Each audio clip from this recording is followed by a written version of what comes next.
Okay, in this video we're going to be looking at different types of taxation reforms, including tax concessions, rebates, accelerated depreciation allowances, and also how general tax cuts like income taxes and company taxes can also be used as a tax reform. So starting with tax concessions, it's important you've got a really clear definition of tax concessions. So basically they're rebates or allowances that allow businesses to reduce their tax liability by claiming inflated tax deductions for investment in specific areas or activities. So they allow businesses to inflate their tax deductions so they can reduce their overall tax liability.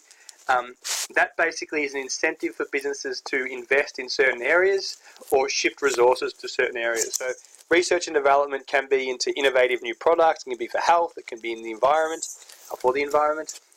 So research and development tax concessions, for example, help to stimulate business investment in terms of innovative ideas and innovative products, with the idea that eventually it should help to create innovation and boost our international competitiveness and productive capacity.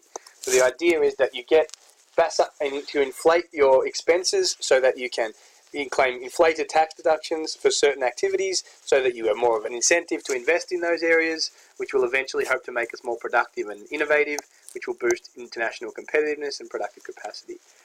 Business tax concessions can also be for businesses that are exporting. So, for example, they might give tax concessions for research and development or for export grants and things like that, so to help them to get a bigger market share in the industry. So that can help our international competitiveness as well. Rebates work in pretty much exactly the same way. They allow businesses to inflate additional tax deductions on top of their allowable deductions to encourage investment in certain areas. Again, it's designed to boost business investment and our productive capacity moving forward. The other thing that's related to tax concessions, very similar, is accelerated depreciation allowances. Very important things to talk about in relation to tax reforms. So at the moment, they're allowing firms to depreciate their assets faster to reduce their effective tax liability. So they can depreciate their assets at a faster rate, which allows them to claim more of an expense, which then encourages an investment in high-tech capital equipment, because you've got that ability to immediately expense any assets at the moment up to $20,000 as part of the asset write-off scheme, so that you can immediately deduct $20,000 from your profits and therefore reduce your effective tax liability. This encourages investment in new capital and the latest technology, which in the long run should help to boost efficiency and productive capacity. So we get some to claim the money back on anything we spend up to $20,000, which basically equivalently gives us a tax cut of around $6,000 with a company tax rate of 30%. So really the assets are only costing us $14,000, therefore we're more likely to invest in new capital and equipment, and therefore that should help to boost efficiency and productive capacity in the long term. Changes to direct taxes. So these tax cuts we've looked at so far are more related to particular types of investment. So when you're looking at direct taxes, we're looking at more generally at things that can be applied across the economy.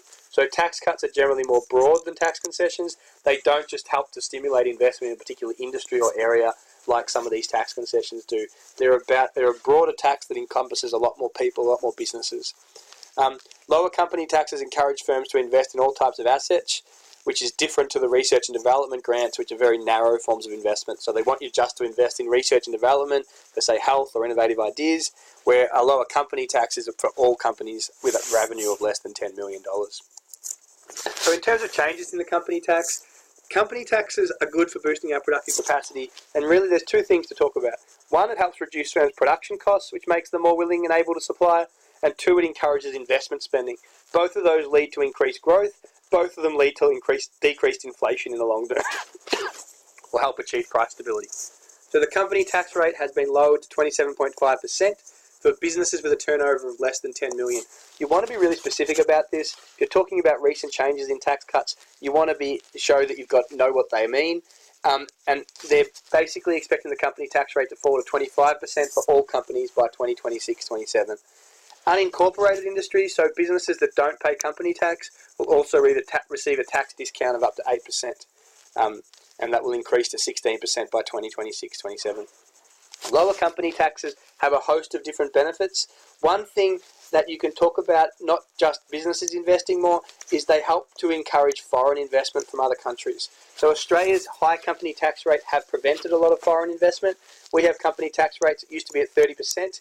The average for nations around the world is around 25% for OECD nations. In Asian countries, like I've mentioned before, it's around 21%. So that was detracting a lot of foreign investment. When we reduced the company tax rate to 27.5%, yes, it's still higher than 21%, but we are getting closer. So it should help to promote some foreign investment, and that foreign investment is access to funds. That's access to money. It's businesses looking to expand, which will help to boost our productive capacity going forward. So one thing you want to talk about when you're linking it to aggregate supply is the increase in foreign investment. A second thing with company taxes is that businesses in Australia are likely to invest in assets like plant, equipment and machinery. This is likely to boost aggregate demand in the short term, but once the policy is in place, it should help to boost our productive capacity, and businesses should benefit from increased investment spending and lower production costs. So both the lower production cost elements and the increase in technical efficiency that comes from increased investment. The tax works to lower firms' costs of production and makes them more willing and able to produce as well. A 1% company tax rate, they say, increases GDP by around 0.2%. So it's quite significant. If you're thinking of a 2.5% tax cut, that's an increase of almost 0.5%, which is quite significant in terms of GDP.